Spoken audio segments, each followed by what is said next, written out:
Welcome to Restoring the Experiences of Indigenous College Students, brought to you by the College of Arts and Sciences, the History Department, Ohio State Newark Earthworks Center and its Indigenous Arts and Humanities grant, and American Indian Studies at The Ohio State University. My name is Lucy Murphy. I'm a professor of history at Ohio State Newark and will be your host and moderator today. Thank you for joining us.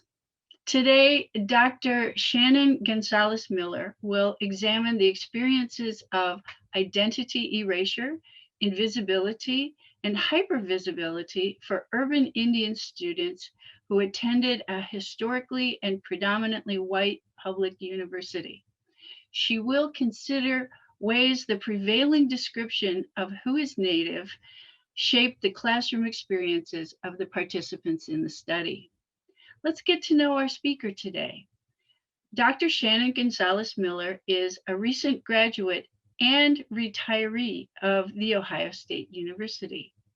You may know her from her professional affiliation with the Office of Diversity and Inclusion, where she spent over 30 years working with students to support their academic goals and echo the brilliance and resilience she heard in the stories they shared.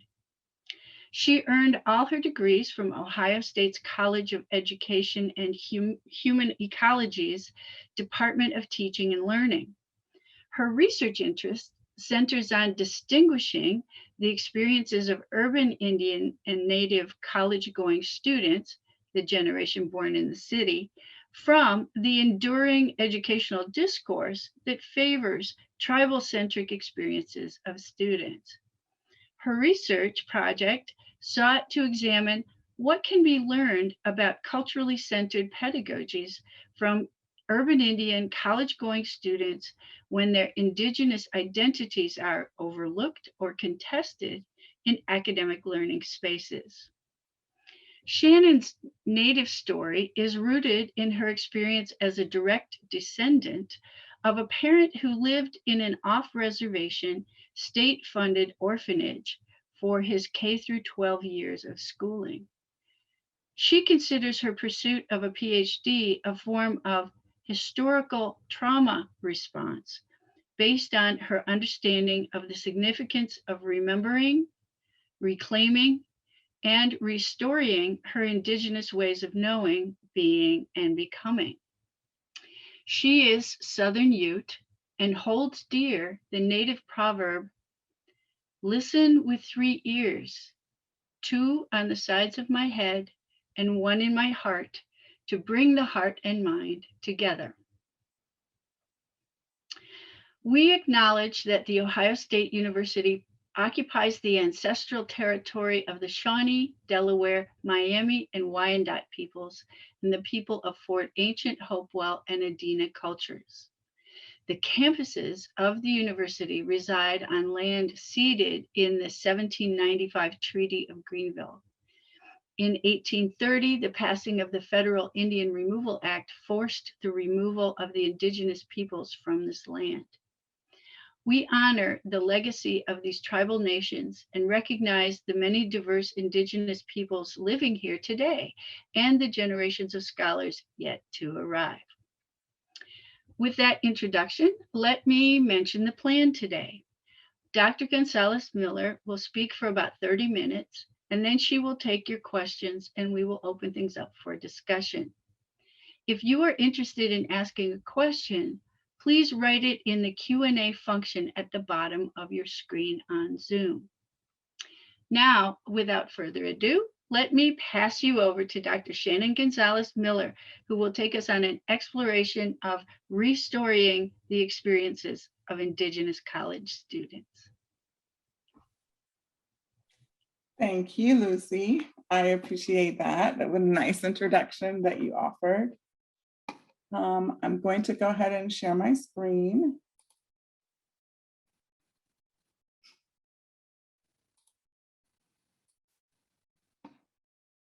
Okay. So as Lucy, I'm honored to be here and very appreciative of the opportunity to share my research experience for my dissertation.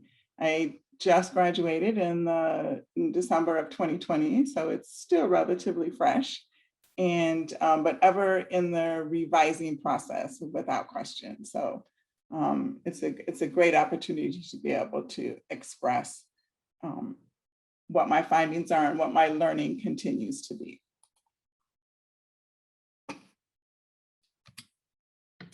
So I want to begin with some acknowledgements. I certainly want to thank the College of Arts and Sciences, Dr. Lucy Murphy and Claire Davidson, and we just went over this, Dr. Nicholas Breifogel, for the work with me to make sure that this would be a presentation that met the needs of their webinar series and to support me in this process. So it's been a pleasure getting to work with you and getting to know you. Of course, I've known Lucy for, gosh, I think almost all of my career. So she's like a sister to me in terms of being part of the community that I hold so dear. I also want to acknowledge my faculty committee, who of course, without them, certainly wouldn't be at this phase as I still adjust to my new title of Dr. Gonzalez Miller. So my advisor, Dr. Cynthia Tyson, who is just the most warm and welcoming advisor, friend, encourager, supporter that a student could have. And my committee consisted of Dr. Timothy San Pedro, also in the College of Education, Dr. Maurice Stevens in Comparative Studies, and Dr. Candace Stout in Art Ed. And so without them, again, all their influences, I think, hopefully are present in my research and in this presentation today. So I thank them. And then of course, my family, which this is dedicated to them. My research is dedicated to them and to their support that they've offered through this long process. By no means was this a traditional process, as I both retired and graduated within months of each other. So it was the right time to do everything. And I needed all of the experiences up to this point to be able to produce the manuscript and the manuscripts to come. And so it was through their patience and their love that helped me get through to the point of completion, and then their patience that allowed me to continue on this process. So I recognize, well, I'll actually recognize them in just a minute, but I for sure want to point out my daughter, City Miller, or her Indigenous name, Indigo Gonzalez, who has been, I don't even have words to describe how supportive she's been through this process of me taking on this role of being a student and being a full-time employee, and what that meant to her life, and how it impacted her ability to just be a kid or just be a young adult. She often reminds me to put on my mom hat and take off my administrative hat or my researcher hat and talk to her like I'm her mom. So I'm acknowledging her today that I want to be mindful of all three of those hats I wear. And I can let go of my work hat, my administrative hat, my higher administrative hat now to focus on her being her mom and support her in her new academic journey that will be beginning hopefully in the fall. She's a great inspiration to me in terms of being just a tremendous intellectual scholar. So my family, I get to use my little pointer here. So I wanted to share my family. This is my younger sister, Terry. This is me and my mom, my older sister, Stacy, and this is my father. This picture was taken about in the early 1980s, so quite some time ago, but it reflects the complexity, I think, of our family. My younger brother is missing. I'm not sure where he was. I was thinking about that all night. Where was he at this time? But I'm from California. I'm from the Bay Area, from Fremont, California, and this is where this picture was taken. This picture over here shows my father with, I'm not sure who these people are. I think it's a class reunion, potentially a high school class reunion, but I'm not 100% sure that's what the picture is. We found this picture, or was given to us after his passing. And I just find it so intriguing of how I now see that he looks much more indigenous than I ever noticed when I was younger. When I was younger, he was just my dad. But now it makes sense to me, some of the challenges that he faced with being a Native person, and all that goes with that. And I'll explain more about that in a minute. So to clarify some terminology, I wanted to talk a little bit about how I use the term indigenous. So indigenous meaning original to an area or to a land or a region, but which is a common way in which it might be used. But for me, it's more than a name, it's more than a noun. I do not refer to myself as indigenous. I refer to myself as Native because that's the way I was raised. That's the term that I grew up with, because we always knew we were Native. When I say we, I mean my siblings. But I use the term indigenous in terms of my indigenous ways of knowing and being. That's the way in which I apply it. And in this sense, I'm referring to my personal and political beliefs and choices. And I make sense out of this from a logic that is informed by my lived experiences, my education, my political, spiritual, and environmental beliefs. Native American is a term that is commonly used as a kind of an overarching noun, and I use that interchangeably sometimes with American Indian, although I rarely use that term, American Indian, only in literature if I have to do that, if it shows up in writing, because that is a government description for Native people. Native Americans being those Native people born in the United States. And urban Indian is one that I've been using recently. And of course, it's what my research is based on. And it is those Native people that were born in the city or not on reservations. So what inspired me? I wanted to begin with the inspirations for my research. It's been an ongoing, I'm gonna say ongoing again, because I've been at this for a long time. It's been an ongoing inspiration, something I wanted to do for quite some time. And Thomas King's quote from his, says that you're not the Indian I had in mind. And I encountered that much like he did over the course of my life, that I know that I'm not meeting the expectations of what many people have of what it means to be Native when they meet me. So physically, my phenotype does not necessarily match that. Obviously, I look, maybe obvious to you, but I look more like my mother than I do my father. Nonetheless, I wanted to talk about my connection to my identity and how that inspired me. So let me start with the picture. This picture is me sitting under the tree taken at the Colorado Children's Home for Dependent and Neglected Children in Denver, Colorado, when I visited on March 25th in 2018. This picture is on the grounds of, was taken on the grounds of the place, the residential school or the orphanage where my father was raised. It was a place that I had visited once before when I was about 12 or 13. We didn't actually get out of the car and get on the grounds because when we drove up to the place, my father took us there. We drove from California to Colorado, to Denver. He wanted to show us this place where he was raised. He talked about it often.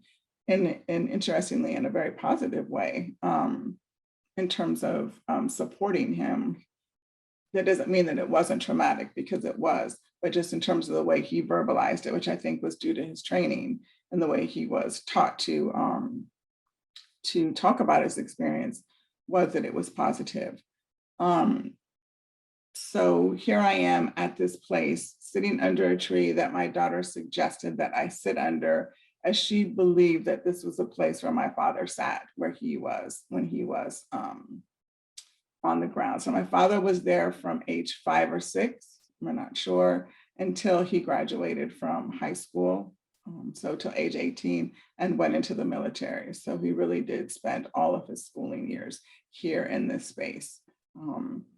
So I like that it's a kind of a reflective, I'm reflecting on what my daughter was telling me about what she thought happened at this place in terms of her understanding in a kind of a spiritual way and what was going on. So this connects, this is a grounding space for my Southern Ute identity and my and our family's inability to be enrolled in our tribe. So this experience by my father and his siblings living here meant that he was not enrolled in his tribe. And so we were unable and still have been unable to make that connection. So I often am concerned about identifying a Southern Ute because sometimes that leads to more questions. So specifically regarding my research, where this showed up for me most often, or where I really grappled with it, was in the classroom. So over the latter part of my academic journey, I struggled with whether I would include my Southern Ute identity when introducing myself in my classes. And why would that be important, you might ask? Well, when the question came up, well, what is your research about? Knowing that it was going to be about include my lived experience and my family's experience, it was a question of how could I tell that story without identifying? And so it was really a place of tension for me for actually all the way up until the last class that I have. So my classroom experience not only influenced my interest in my research area, but also served as the reminder of the many times that I spent defending or denying my lived experiences. And this involved determining what I would share when I was in these spaces, when I would share, how much I would share, with who, and most importantly, how I would protect my family story. That was my primary goal. So I really had to make a conscious decision. I remember thinking about it before, several days before class, because I knew it was coming. And so I would spend time trying to figure out how I was feeling, where I was in my research process, what did I feel comfortable saying, what might I encounter, what questions would I face, and was I ready to answer? So I want to spend a little bit more time explaining my time here on the grounds of this orphanage, or this the Colorado State Home for Dependent and Neglected Children. It's a story that I think I'll write later, but I think it's very meaningful to me in terms of my own identity, sense of identity.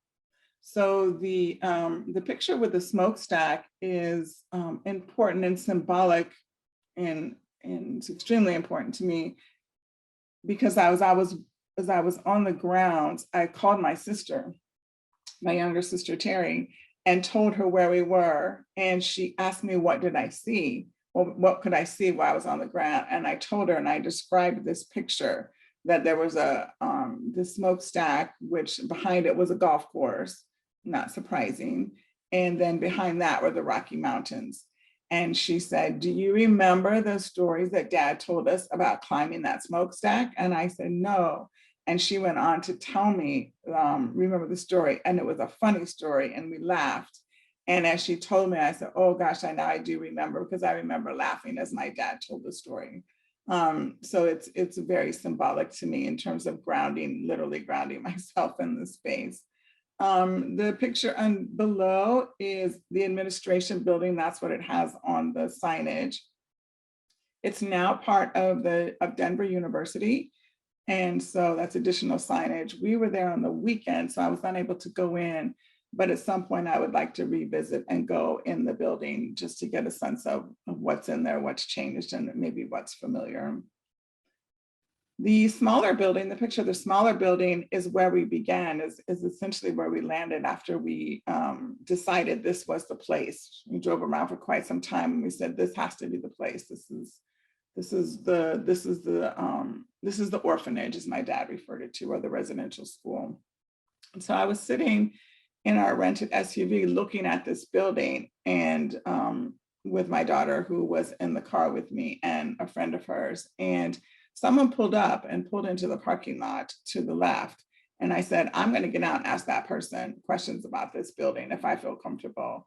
And just as before I even opened the door, that person had gotten out of his car and started to walk towards me. I said, oh, I'm getting out to ask him what this building is. And so we approached each other, and I introduced myself and asked him what the building was. And he shared with me that it is the Denver Police SWAT training, the building that the Denver Police uses for their SWAT training. But you can't see on the logo up above, I lost my pointer, oh no, it's there. Up here, it says, I can't remember the name here, but it's a gymnasium. So it originally was the gymnasium for the orphanage, for the children. So I asked him if he knew what the building was before it was occupied or owned by the Denver Police. And he said, yeah, I think I heard the story. The story goes that it was an orphanage. And I said, yeah, that's my understanding as well. And my father lived here for his years of schooling. And I asked him if I could go in, and he took me in and allowed me to walk through as much as I wanted, spend as much time as I wanted in there. So it was a fascinating experience. I didn't take any pictures inside. I just wanted to feel it and just be there, at least for the first time. And hopefully I'll be able to go back and do some more research there. I'm not sure if it's, of course that was 2018, so I'm not sure what's going on now in 2021, but part of my journey, I needed to do that. I needed to be there in order to know that I could tell the stories that I was going to tell, because I didn't necessarily have permission from my father to tell stories. But I needed to make them my own. I needed to think about how this was part of my story. But nonetheless, talking about residential schools, those of you that were available or listened to Dr. Jacobs' presentation, she talked about residential schools as well. I like this description in particular, that the goal of residential schools is we instill in them meaning Indigenous children, a pronounced distaste for Native life, so that they will be humiliated when reminded of their origin. When they graduate from our institution, the children will have lost everything Native except their blood. So I resonate deeply with this. This is part of my father's trauma. In his own self-image was quite troubling for him. And I love that the notion that they would have lost everything except their blood. Well, this bishop was wrong. We retained our stories. So part of the legacy is I shift from telling my father's story and my place in the story. I really do want to bring myself into the story and what was the legacy of my father's experience in being a direct descendant of a residential school survivor. And these pictures are meaningful to me in terms of one of the experiences and the stories that my father told about having his head shaved or deloused when he first arrived at the orphanage, which is a common story for students that arrive or children that arrive in these spaces, that their hair is changed. Again, the humiliation part is important for this because hair is sacred and very important to Native people, to some Native people, most Native people. And so to have your hair cut is traumatic. It's most of the times hair is cut for ceremonial reasons. And so it was a distinction to make the change, to make the shift for being Native in the civilizing process. So the picture above, I wanted to cite the source. It's important that we show pictures, when we show pictures of Native people, that we cite the source. So the picture is from Where the Children Are. It's a webpage and a campaign or foundation in Canada. And the bottom picture is from one of my most favorite documentaries on boarding schools. So if you have time and you're interested, it's very well done. And I in particular like the close-up picture of these young girls. And this is the reason why. So thinking of these young girls in this picture, who I unfortunately don't know their names, Here is me and my younger sister, who surprisingly in my researcher lens now look very similar to these young girls. When we were younger, or even as when we were younger, I hated my hair being short like this, because in the mid 60s, this was not the hairstyle. So my sister and I we didn't have an option. This is what my dad said our hair was to look like. I don't recall my mother having a saying this. She was the one that cut our hair. And when we got a little bit older, like in our 20s and 30s, we used to tease my mom about the great job or not so great job she did in cutting our hair. And that was really the source of the stories from the pictures. But later on now, I've learned that maybe it actually was my father suggesting that this would be the best way for his children to represent themselves. And the children in the school desk connects to my school pictures. So I believe this is a first or second grade picture, and then a third grade picture of me, again, having to endure now what I consider endure this hairstyle up until about sixth grade, where I pleaded with my father to allow me to let my hair grow. And so my school pictures do show that that progress, that my hair every year got longer and longer until I was in high school. And then it was in the 70s, and it was reflective of the traditional long and straight hair of other people during that time. One of the challenges that I had during this was people, even though the style for older males was to have long hair, confused me as a boy, or I was teased as being a boy with the short hair. So it was really problematic for me. But I understand why. Now I understand why, and have worked through that.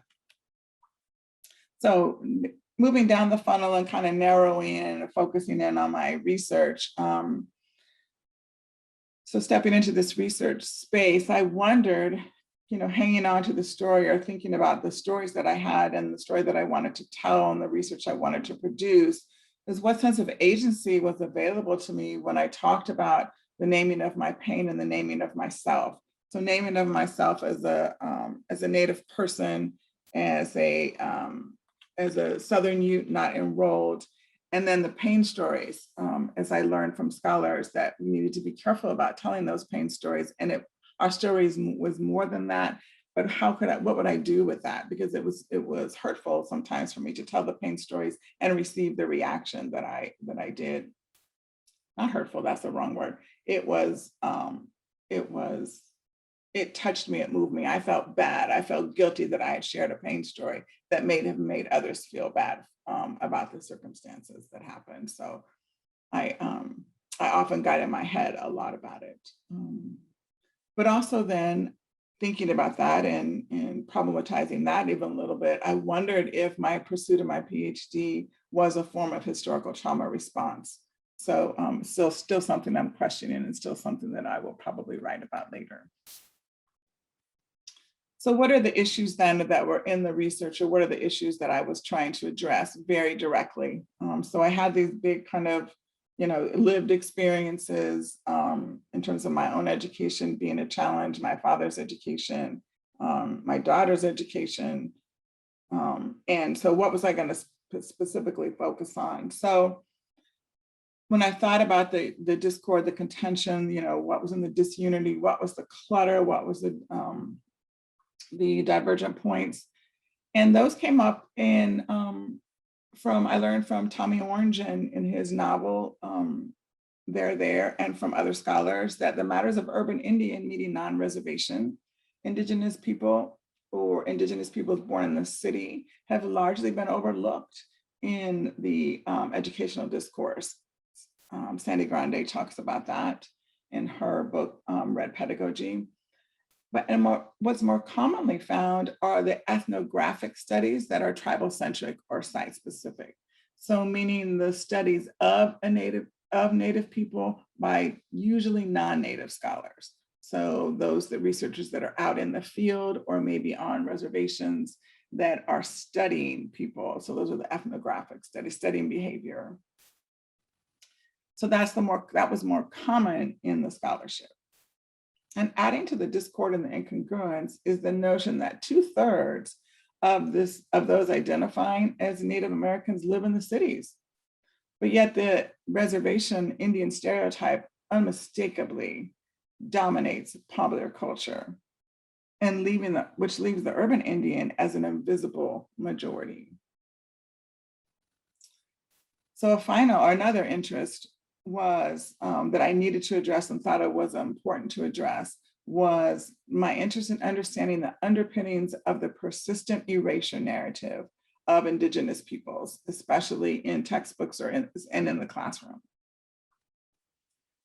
I was very much interested in that, and I entered into the research space wanting to contribute to the scholarship of Indigenous scholars, existing Indigenous scholars who question colonialist determinism about who decides who is Native American. So related to that erasure, related to erasing the story, connected to that is a decision about who is Native American and who is important. So that was also my interest. The researchers, the scholars that had a significant influence on me on my research are Brian Brayboy and Dr. San Pedro. This is Brian Brayboy visited Ohio State for an event that was hosted by the Office of Diversity and Inclusion and the College of Education. So Dr. Kinlock at the time was a faculty member in the College of Education, and she's supported us in bringing Dr. Brayboy here to campus. And Dr. Brayboy's work, he did a study on students that attended the Ivy League schools, and his research, his story in the study there was very much one that I wanted to replicate at a Research One institution, at a public institution. So he was very influential. And also his tribal critical race theory was very influential in me being able to move from a critical race theory to a tribal critical race theory, which he extends. He extends the critical race theory to talk about things that are important in terms of Indigenous ways of knowing around relationships and storying. And Dr. San Pedro's scholarship, in particular about troubling what it means to be Native American, that was Native American or Indigenous, that was very helpful in helping me to unpack the complexity of it and feeling comfortable challenging it and saying, instead of answering the question of who you are, we can trouble the question and say, ask, about, well, tell me more about who you are, and then we can find a place in which we can get to know each other. So I had these ideas that I wanted to research, and but for what purpose? What would be the motivation to do this? It was more than just writing a story. I didn't have to do a dissertation. I could have written a book or wrote an article with a master's degree. I didn't have to necessarily step into the dissertating space, the research space, but I wanted to do that. And my reason for doing that, my motivation for pursuing the study, was my desire to privilege the experiences of urban Indian students, college-going students, based on my experience of not finding the pervasive, fitting in the pervasive tribal-centric narrative, therefore unable to meet the expectations held by others of what it means to be Native American. And I was committed to developing a study that perhaps would benefit the participants or the Indigenous community and the participants that were part of my research. So that was my goal. That was my motivation. That was what I wanted to give back. So my grand research question then developed over time, and that was, what can be learned about culturally centered pedagogical practices from urban Indian college-going students when their Native identities are overlooked in classroom spaces? Our research project was based in my theory, in terms of my project was grounded in the tribal critical race theory, as I mentioned. My methodology was Indigenous research methodology to allow for me to bring in the stories of the urban college-going students. And my method was a virtual Indigenous talking circle. I had planned to do to host talking circles in person on campus, but then the pandemic hit. So we held our talking circle virtually just as campus closed, or just after campus closed, probably the week after campus closed. So part of my research talks about what it was like to host a virtual conversation, which now is kind of a mute issue because everybody understands what it's like. So thinking about story and the importance of story and what is story, because I talk about in this title about restoring. So it's important to kind of understand what story is or what story means to me and my understanding of it.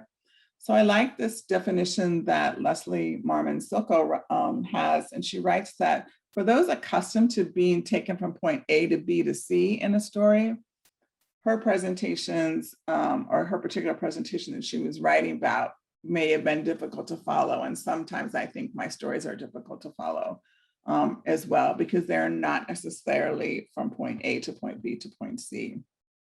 Instead, stories can be like a spider web where many threads radiate from the center where the story begins, crisscrossing over one another through as the stories emerge.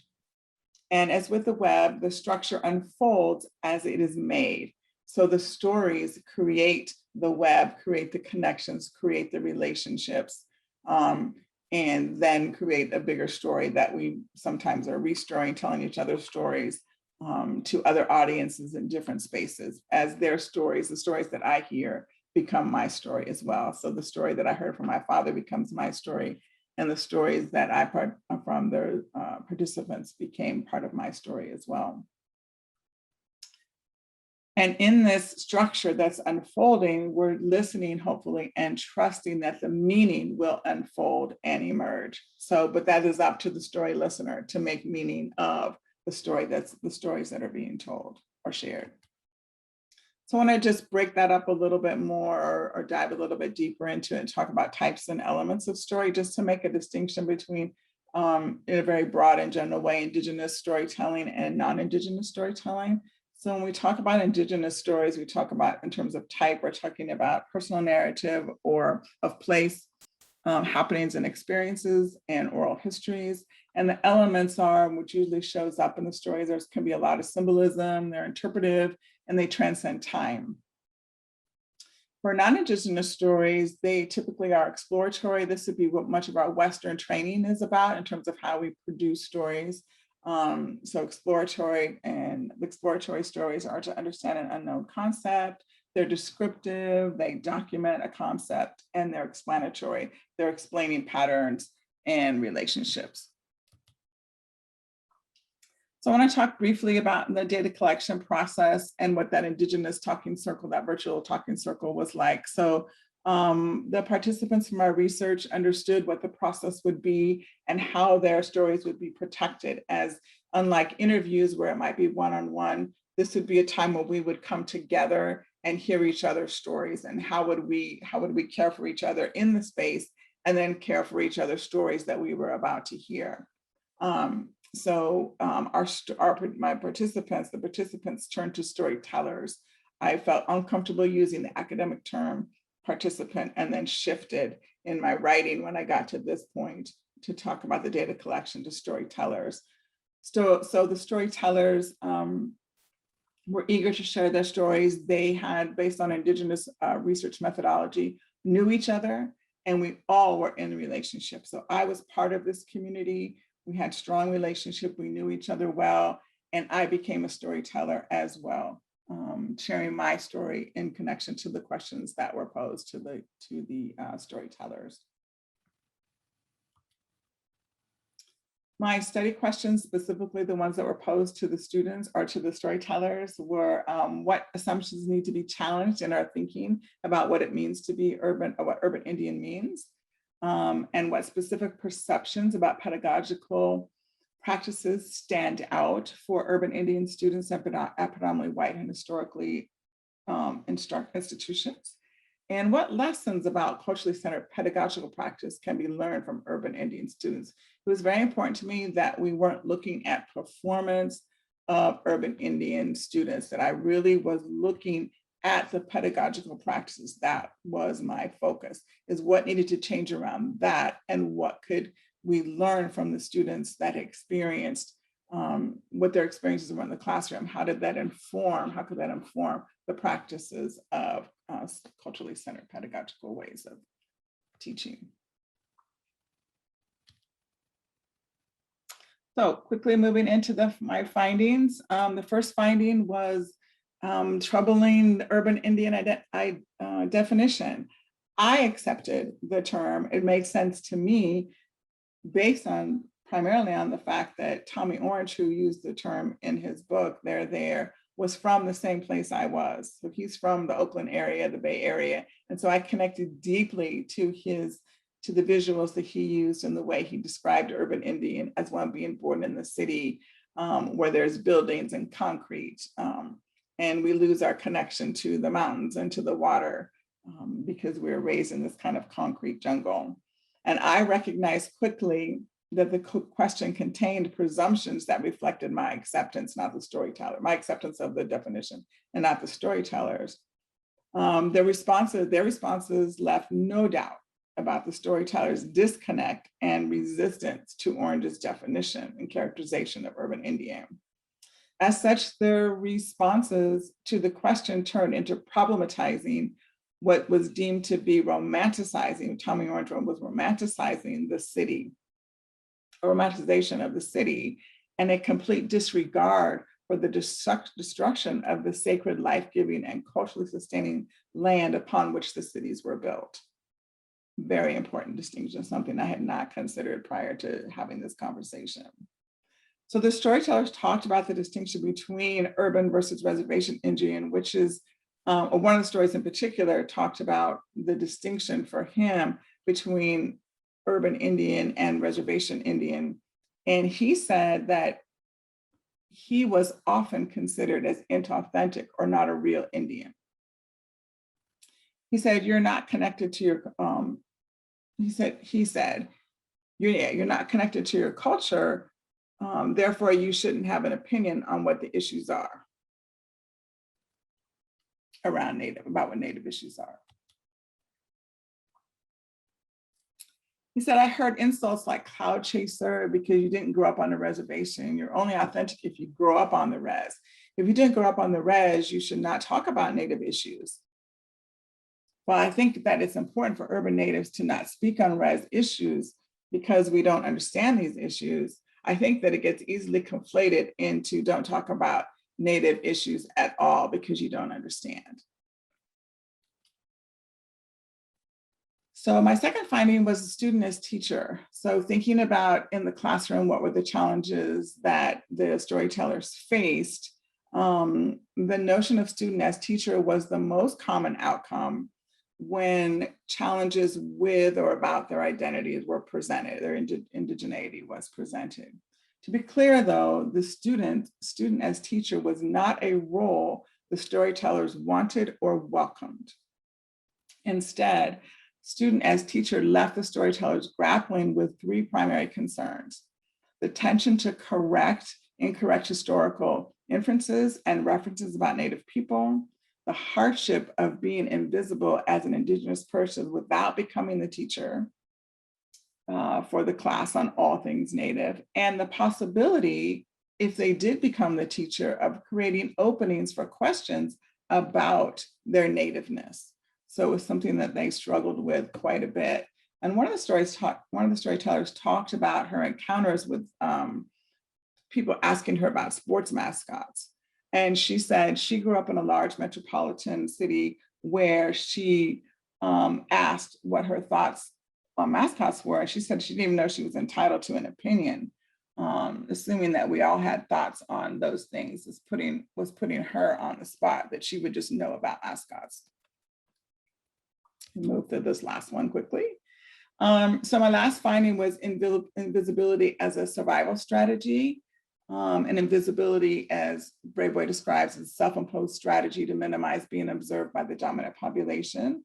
The findings for this project suggest that we use similar strategies when negotiating our learning spaces. For instance, observation, intuition, and assessment were used to determine what will be revealed about our identity and learning spaces. This strategy informed the degree of invisibility or visibility related to our identities that would be revealed for the purpose of minimizing emotions, our own emotions of anger, frustration from the experience with erasure and misinformation, while also managing fatigue over the curiosity or guilt by non-Native, about Native things from non-Native people.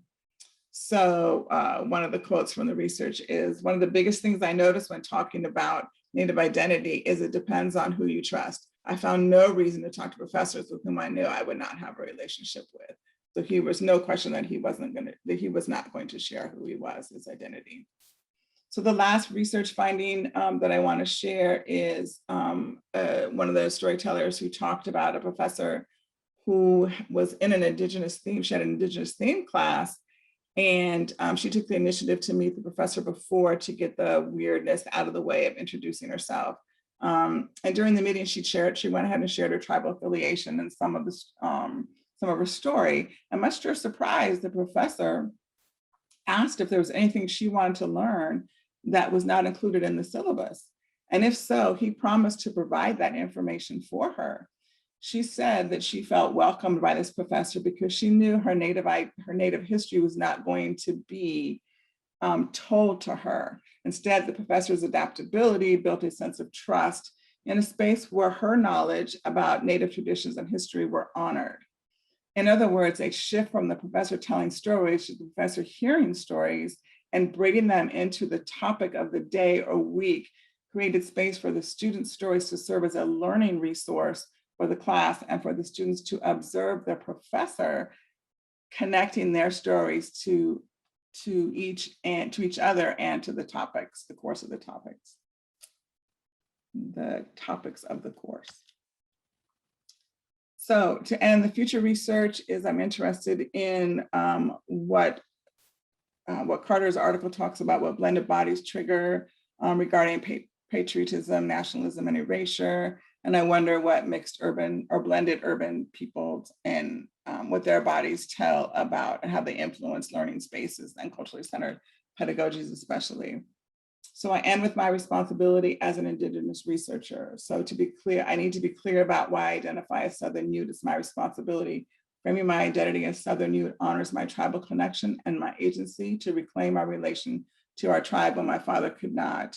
I need to be mindful, it's my responsibility to be mindful of with whom I use the survivor framing of my story to minimize misunderstanding or othering that I may inadvertently generate when offering details about my lived experience.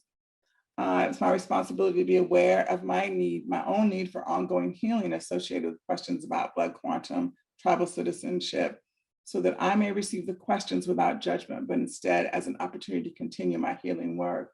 So I now try to receive the questions as a gift to continue to unpack the emotions around these pain points. And I practice loving the question, which will aid in guiding me to an ever-emerging response that honors my story. So thank you. I know I went over my time a little bit.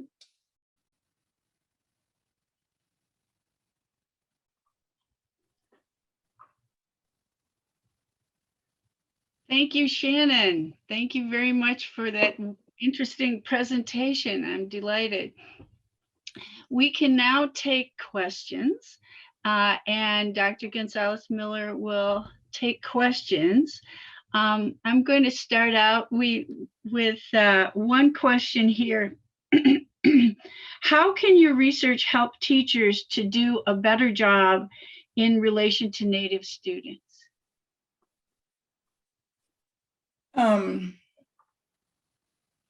My research can help teachers. So how can my research help teachers do a better job in terms of, what was the second part, in relating to Native students? In relation to Native students, in teaching Native students, in communicating and helping? Yeah, so I think what hopefully my research shares is to unpack that question a little bit more and to say, are we talking about Native students? Are we talking about sharing Native stories? Are we talking about in classrooms, under what circumstances? Is this a history course that we're going to share Native stories? And in that way, what I would want or hope that my research would suggest is that there's a complexity.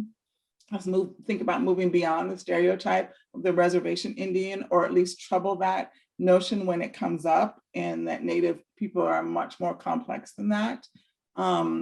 and talk about urban Indian and talk about us being in the present and in the future and what we contribute, what we can contribute. And then the other part of unpacking that is understanding who's in the classroom or who's in the space. How do we talk about, we don't want to talk about people, like one of the storytellers said, that you're telling my story without knowing that I'm here in the space. So I hope my research informs teachers to think about how they might raise questions about sharing stories of who you are so that you can welcome and identify people that are native in your spaces that may not meet that physical presence that helps you to identify them. Thank you. We have a couple more questions. Here's one. What kinds of events cause Native people to be disconnected or disenrolled from their tribes? And what are the implications for students today? Briefly, So, I know you could probably write a whole dissertation and two or three, 4 books on it. But yeah, but I think it essentially can really be narrowed down to removal. For at least for me, and that's my experience. So particularly for boarding school survivors, that can be particularly troubling because in my case, my father going so young to the boarding school, he lost connection with his family. The part of the process of being in the boarding school is you're disconnected from your siblings. You're not to speak your language. You're not just have the comfort of your siblings. So the children are separated. So my father wasn't able to have that support and have those stories. And then since he was so young, really was disconnected from his family. Later in life, he was able to connect with some of his siblings, his sisters, but we've been unable to trace. We know who my grandfather is, but we've been unable to make that connection. My sister's done actually most of the work to be able to be tribally enrolled. And that's for me in particular, so I can't express, I don't know what everybody's experience is, but it's the removal from our tribes, from our tribal places to other places that create the problem. So my father is originally from, I don't even know the city he was born in. I do from research, I don't know from him telling me. He's from Southern Colorado. The Southern Ute Reservation is at the very, it's at the southwest corner of Colorado. And he was taken to Denver, which he always said is where he was from. And that is about a 400-mile car ride, or 400 miles from the southern southern Colorado to Denver. It's about a 4-hour car ride. And I'm not sure how long by train. There was a rail that went from that area up to Denver, which is how I'm sure they transported the children. But removing their children from their families is a way of disconnecting our tribal and being able to be tribally enrolled. And I have to be okay with that. I have to not yearn for that because this is my story. And so that's how it affects me today. All right. I have an interesting question here. The person writes, I really appreciated you listing your responsibilities as an Indigenous researcher. Do you think that naming and listing responsibilities would be important for non-Indigenous researchers and teachers, especially when working with Indigenous people, culture, knowledge, experience? Responsibilities as a settler. Yeah. Yeah, I think as I reflected in preparing this presentation, that my research was, and my responsibility as an emerging Indigenous scholar is to make sure that I am attending to the protocol of in Indigenous research methodology. That's and it's very clear and explicit. And so it's as much about that as it is my findings. And so therefore, I think it is important for me to share my responsibilities of why I'm doing this work. It also then allows people to connect to me or find a place in where they can share their story with me in terms of understanding how I am in this process. So I do think that it would be something that would be interesting for all people to think about what your responsibilities are for the research. It's a very deep, reflective and reflexive process. Thank you so much. I think we're about out of time here. Haven't been able to answer all the questions, but very grateful to you, Shannon, for your very interesting presentation. I'm delighted that you could share with us today. Thank you. I'm please join me with giving her a virtual round of applause. And we would like to thank the College of Arts and Sciences, especially Clara Davison, Maddie Kerma, and Jade Lack, and Nick Brayfogle. And once again, thank you to our audience for your excellent questions and your ongoing connection to Ohio State. Stay safe and healthy, and we hope to see you next time. Thanks.